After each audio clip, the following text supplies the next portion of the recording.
you doing, step bro? Welcome back, ladies and gentlemen, to another pointless internet series. We've reached 10 episodes of this show now, which is frankly one of the worst milestones I've ever seen. It's like when a bedwetter doesn't piss the bed for a week. You know, it's that sort of a milestone. On one hand, well done, but on the other hand, why? Now, just a quick trigger warning before we start today's episode. I'm going to be talking about the US election 2020. So watch out, ladies and gentlemen. This topic may or may not be political. I know for a fact that some people watching this video aren't going to agree with my opinions. So to those people that don't agree with me and feel the need to get extremely angry and go down into the comments and type me a paragraph, just a friendly reminder that I don't give a fuck about your opinion.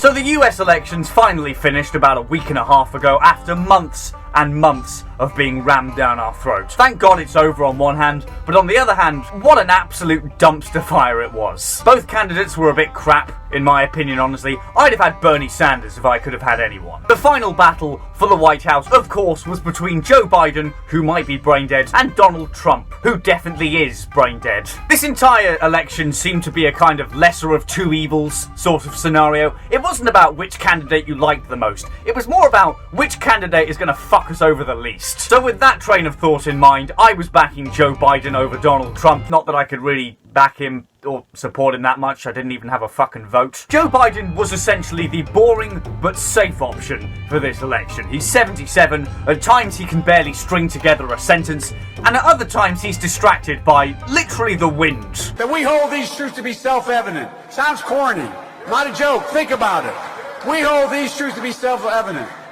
All men and women created by you know the thing. Equal. Created equal. I'm not even American and I fucking know it. With that being said though, at least you know Joe Biden isn't gonna go on Twitter and start a fight with North Korea, or tell people to inject bleach and disinfectant to cure coronavirus. He doesn't believe that windmills cause cancer either, so that's a massive plus. But of course, eventually, after months of campaigning, after an extremely tense election night, and after several subsequent days of counting up all the votes, it was finally announced that Joe Biden had won the US 2020 election. And upon hearing this news, Donald Trump came forward quietly and maturely. He conceded the presidency and he congratulated the new president-elect, Joe Biden. Did he my fuck? This is a fraud on the American public. We were getting ready to win this election.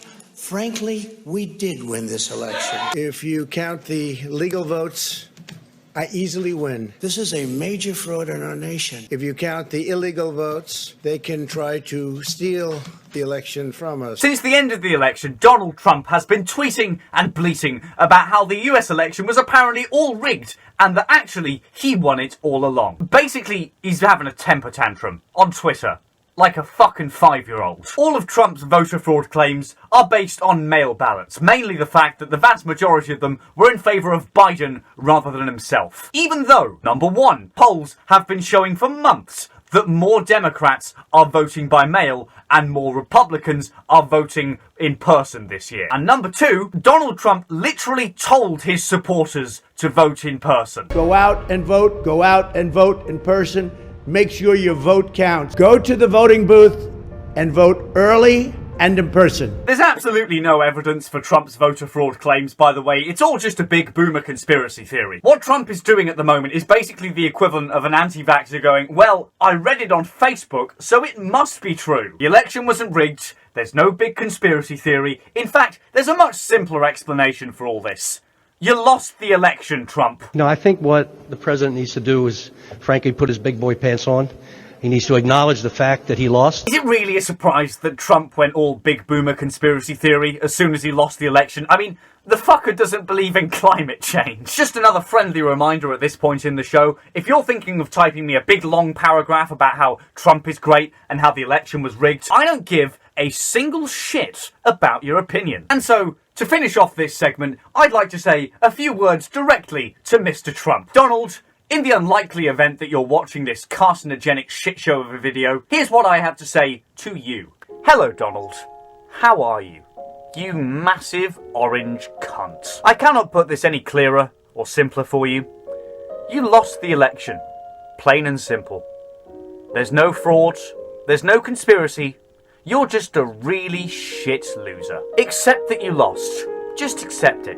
Take your own advice, and maybe, with a little bit of luck, you'll be able to salvage what little integrity and legacy you have left. Please, fuck off. Take your layers of fake tan and your ridiculous comb over and fuck off into the desert. Retire and live there, like some sort of overweight hermit. Stay there, without any communication with the outside world until your inevitable death. And finally, for the love of Satan himself, please stop trying to fuck your daughter. Oh, that's hot. That's hot. Next up, YouTube Rewind. The site's annual equivalent of a horrific plane crash has been cancelled this year. YouTube put out a statement about the Rewind yesterday on Twitter, so just let me fetch my reading glasses and we'll read it out quickly. Since 2010, we've ended the year with Rewind. A look back at the years... No, hold on, sorry. This isn't sad enough, is it? I've got to be more emotional about it. Okay, give me a minute. Since 2010, we've ended the year with Rewind.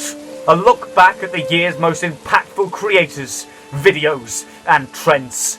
Whether you love it or only remember 2018, Rewind was always meant to be a celebration of you. But 2020 has been different, and it doesn't feel right to carry on as if it weren't. So we're taking a break from Rewind this year. We know that so much of the good that did happen in 2020 was created by all of you. You found ways to lift people up, to help them cope, and to make them laugh. You made a hard year genuinely better.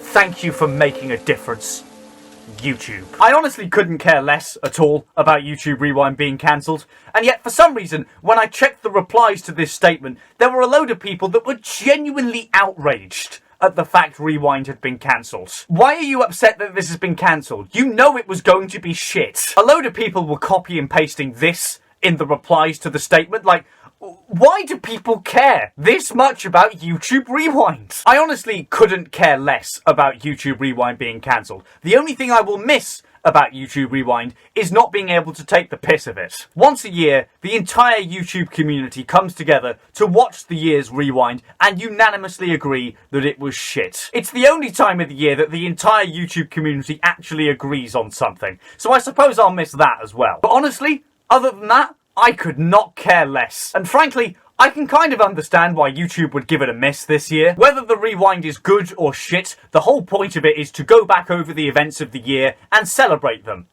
And nothing worth celebrating happened this year. There would be nothing of interest to talk about or celebrate in a YouTube Rewind 2020. It wouldn't even be so bad that it's good or so bad that it's funny. It would just be pathetic. Just a quick reminder that the last good YouTube Rewind was in 2015. And then they put the damn Daniel kid in the 2016 one, and it all went downhill from there. The 2018 Rewind was still the worst one in my opinion. That was the one with Will Smith and Fortnite Ninja. Do you remember that travesty, guys? Last year's YouTube Rewind, the 2019 one, was just a glorified Watch Mojo list. Nothing happened in the entire video. It was the definition of non-content. Had this year's YouTube Rewind actually gone ahead, it probably would have consisted of the coronavirus, lockdown, a load of BLM stuff, some really unfunny forced Among Us memes, and finally, to top it all off, a load of unfunny, ad-friendly YouTubers that you've never seen or heard of before, all sitting in a Zoom call together. We're really not missing out on much here, guys. Look how they massacred my boy. Now here's a fun fact for you, ladies and gentlemen. Outside of YouTube and acting like a degenerate on the internet, I actually have a degree in archaeology. So when someone sent me this story as a suggestion for an Apis episode, I was immediately intrigued. Recently, in Palencia, Spain, a Renaissance statue was restored. And I say restored in massive quotation marks. The statue's face had begun to disappear and erode, which is quite common. It happens to a lot of statues over time. And so they attempted to restore this statue to bring it back to its former glory. Now this is what the statue looked like before the restoration work started. And this is what it looked like after the work was finished. Just look at this, like, what the fuck have they done? It looks like a poisonous potato from Minecraft. It looks like a decomposing Halloween pumpkin. It looks like they put her face in a blender and told her to go live in the woods. What the fuck have they done? Leonardo da Vinci would regard this statue and weep. Michelangelo would probably throw himself in the canals of Venice. I cannot comprehend how you could screw this up so badly. I cannot understand this. Whoever restored this artwork can't have looked at it and gone, yeah, job well done. If they did, they don't have a fucking brainstem. They must have finished this restoration work, took one look at the statue and gone, yep, I'm being sacked for this. But wait, ladies and gentlemen, it doesn't end there. In fact, it gets worse. This isn't the first time that Spain has screwed up restoring something. They've also managed to do this, and this, and this. They've made Jesus look like he's having an allergic reaction to peanuts. Frankly, I'm in two minds about this, because on one hand, it's really fucking funny. On the other hand, though, they have desecrated a piece of historical artwork. Like, the archaeology side of my brain is internally screaming. Actually, no, I tell a lie. My entire brain is internally screaming. All the time. The voices just won't stop. Please, God, help me. Anyway, ladies and gentlemen, that's it for today's episode of Apis. Thanks very much for watching. I hope you enjoyed. Please smash that like button with your penis. I mentioned this last video, but just to quickly remind you, I'm working on another long video project at the moment, similar to the ones I did on Onision's books and the Karens. So it's taking a while to put together, but I'm hoping to have it out by the end of 2020. Also, while I'm working on it, I'm hoping to have a few more short videos and possibly a piece of music out to keep you busy while you're waiting for that. Anyway, that's all I've got to say.